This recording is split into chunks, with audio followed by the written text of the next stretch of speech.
Y'all, I'm back. It's Young James. I apologize for the lack of videos lately.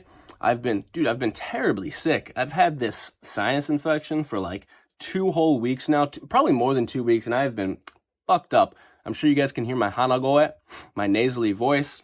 Sounds terrible, but we're back, and I have a rant today. I actually didn't really want to do this rant, but I couldn't keep it down. I couldn't resist because I wasn't feeling so good, but I have to. I have to rant about this because I've been seeing it all over my Twitter feed. Guys, I made an X account, by the way. Follow me. Young James is a real one. Y'all know what it is.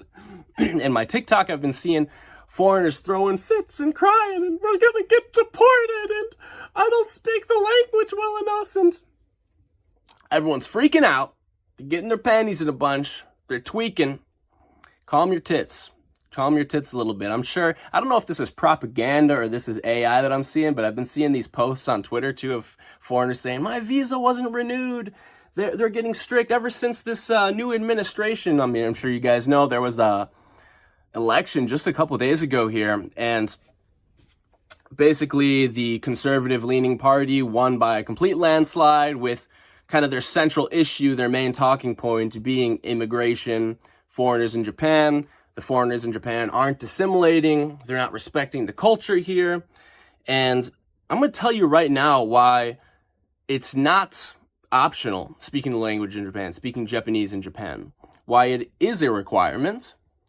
And now, I don't necessarily think that you have to be completely fluent and you have to be able to give speeches in astrophysics and engineering and such in Japanese, but up to a certain point, it is a moral responsibility for you to speak Japanese in Japan. I'm sure if you are watching my video right now and you want to live in Japan, or you currently do live in Japan, of course, you're wondering, how much Japanese do I have to speak? Do I have to be totally fluent? Here's the thing. If you want to come to Japan, why do you want to come to Japan? Just stop and let's think for a second. Why do you want to go to Japan? All right, first person, first person's thinking, I love anime. Okay, so you love this thing that Japan created, that the Japanese people created. So you want to go to Japan, okay? You want to go to Japan because they have a nice healthcare, cheap medicine, cheap doctor's visits. Okay. Something else that the Japanese people did, the Japanese people created, okay? Great. You want to come here because it's safe. Okay, it's safe because Japan is full of Japanese people that are safe, that have high IQ, that are morally responsible, that aren't violent. That's why you want to come to Japan, because of the Japanese people. Whatever your answer is, could be A, B, C, D, E, F, G. Reason why you want to come to Japan, it's because Japan has something that you like, that is enticing to you. And the reason that it has that is because the Japanese people created this environment, they created this culture, this economy. The Japanese people created Japan. Obviously, well, we can get into the details about the US, etc., but in large part, the reason that you're in Japan is because you like the world that was created here by the Japanese people that inhabit Japan. Japan is not required to have you in their home, so them allowing you to come live here, like myself, I applied for a student visa. It's a privilege for me to come live here in this country. Why do I want to come to Japan? Because it's very safe, because it's very nice, because there's a high standard of living, things are cheap. All these other reasons. I could go on all day about why I love Japan. The reason why I love Japan, I love the country, I love the people, I love this country and this environment that the people here have created. And they are allowing me to study. I'm a student, I'm on a student visa. They're allowing me to study in their home. I'm so thankful that they allow me to do that. They do not need to do that. They're not obligated to have me inside of their home studying, taking advantage of the high standard of living, the safety, the cheap healthcare, the cheap medicine, the interesting Japanese culture. That is not their job. They do not have to allow me to have access to that. I am so thankful that these people allow me to live in their country and enjoy this beautiful, safe culture that they have created. Now, even if I want to live in Japan and interact with my foreign friends all the time, every single day. When I go out, I hang out with my foreign friends, let's say. I actually don't. I'm cool. I don't like to hang out with foreigners in Japan. I like to hang out with the locals. But let's just say I wanted to go to the foreign restaurants where they speak English. I want to go to the cafes where they speak English. When I go to the doctor, I want to go to the doctor that speaks English, etc. That still is not going to reduce the amount of times that I interact with people who don't speak any English down to zero. Still, when you go to the grocery store, when you're walking down the street and maybe you bump into someone, I don't know, maybe someone's asking for directions, I don't know. Could be anything. You go to the grocery store, you go to the drugstore, you go to the gym. You're definitely, even if you try your best to avoid these situations, there are going to be times when you interact with Japanese people. Most Japanese people do not understand English, like, at all. And not only do they not understand English at all, they're very uncomfortable interacting with not just foreigners, but in general, people who they don't already know, especially a foreigner from a different land, doesn't speak their language. Now, if you're going around enjoying their country, enjoying everything that their country offers you, and then you run into a Japanese person here, they are just trying to live their life, just trying to speak their language, operating at their grocery store or whatever, and they have to ask you a question and you have no idea what they're saying. You speak back to them in English and they're like, I don't know. And they're all uncomfortable. They're trying to figure out how to help you. They're looking up on their phone, translating app. It's a really uncomfortable situation. I see that as disrespect to the Japanese people, because these Japanese people, even if that person right there didn't write the Constitution of Japan, that person is a Japanese person who they and their ancestors created this beautiful land in which you live. This is the language, Japanese, that they speak, and for you to enjoy all of these incredible benefits that their country gives to you, but not even take a little bit of time to learn basic Japanese to where you can interact with people, like I said, at the grocery store or at the doctor or at the gym, and just make their life, you're not even making their life easier.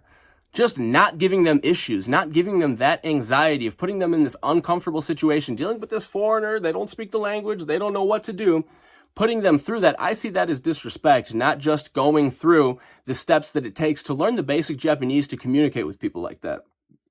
Now, I actually don't think that you should be required to speak completely fluent Japanese and talk about anything in Japan morally. I mean, I think you would be dumb not to, because there are so many benefits from just speaking the language, understanding the culture better, more job opportunities, being able to just talk to people here. Why would you not want to learn the language? And it's so difficult. Like, when I first moved to Japan and I didn't speak Japanese great at that time, I remember feeling like I was like a baby.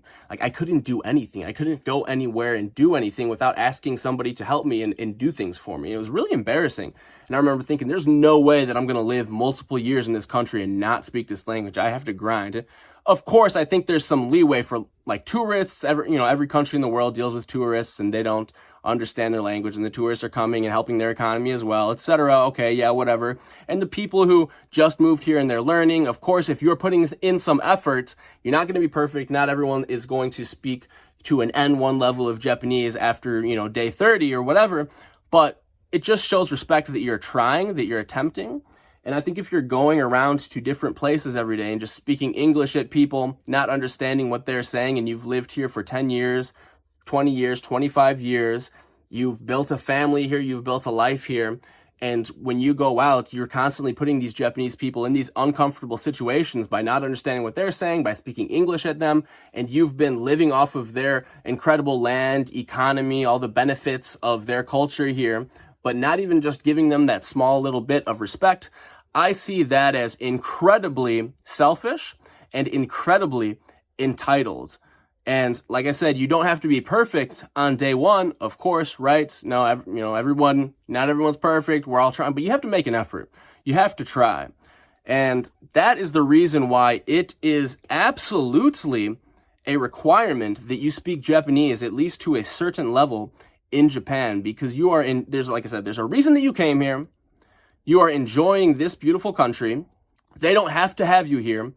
And then you're going around and putting the Japanese people in these uncomfortable situations day after day by not understanding what they're saying to you. And they're simply asking you, like, do you need a bag? Do you have a point card?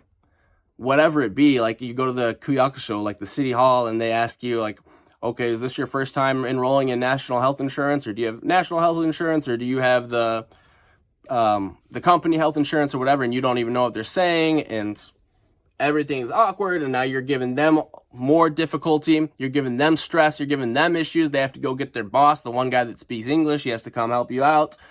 I just think that's so rude. Japan has changed my life for the better in so many ways. Maybe it just came from me just changing my life and getting away from home, not even if it's not specific to Japan itself. Still, they allowed me to completely change my life, to live out my dreams, and I'm so thankful to Japan. And what is Japan? Japan is the Japanese people, the culture that the Japanese people created. Sometimes people are like, oh, well, it's just the culture, it's just like society or whatever. Like, dude, what does the culture come from? What is society? It's just the people. So the people that live here, the Japanese people, have created this beautiful world, and all of the people around me, I try to operate with the most respect as possible, which means, yes, speaking them to them in their native language, not giving them extra issues, not making their life more confusing. So that's why speaking Japanese in Japan up to a certain level is a requirement. Now, obviously, I think you should be fluent. I don't think you have to be fluent, like morally speaking, but you would just be dumb not to. It opens so many doors for you, makes your life so much easier. Of course, the Japanese language is very difficult, so much more difficult than German and Spanish, which I learned as well. I already forgot most of those, but I learned those as well. Japanese is so much more difficult, but still, I've been here for like 3.5 years, and I speak pretty well, pretty fluent, not perfect, not perfect at all, but I speak pretty freaking well, and I know so many people who have lived here for 20 years and more and haven't even started learning. Or they say like, oh, I did this at this one point, and then it was confusing me, so I gave up. It's like, bro, you didn't really try. Let's just be honest. You didn't really try. It's an obligation that you learn the language if you are living here. You wouldn't have that job that you have. You wouldn't have that social media presence that you have if you weren't talking about Japan stuff and, hey, I'm the guy that moved to Japan. You wouldn't have that if it wasn't for Japan. So you owe the people of Japan the respect of speaking their language, understanding their culture. Right? I guess that's the extent of this rant now. I'll probably make a more formal video hitting on some more points later, but I just had to get this off my chest because it's been blowing me, man. A dude been blown for real. So, thanks for watching. yungjamesYT@gmail.com. Peace out, y'all.